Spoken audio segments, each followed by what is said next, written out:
300.000 euro per permettere il pagamento degli straordinari alle forze di polizia nazionali, Polizia di Stato, Carabinieri e Vigili del Fuoco, rispetto a quelli che sono i bisogni delle nostre stagioni turistiche. Quindi purtroppo in tempi di ristrettezze economiche,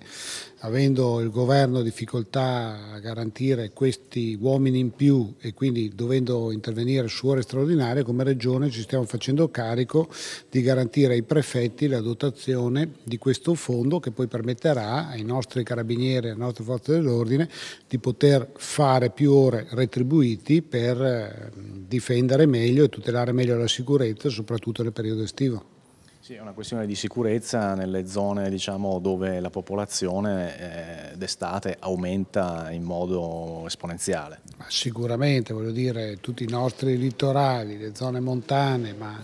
il lago di Garda attirano milioni di turisti in questo periodo. È evidente che all'aumento di popolazione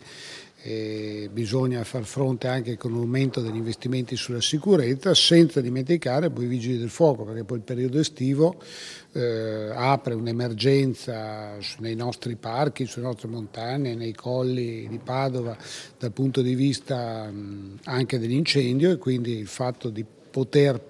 dare una mano e pagare gli straordinari a cui questi uomini sono chiamati ci sembra una cosa doverosa nei loro confronti di lavoratori, ma anche nei confronti dei cittadini del Veneto che giustamente chiedono in questo periodo maggiori servizi anche dal punto di vista della sicurezza.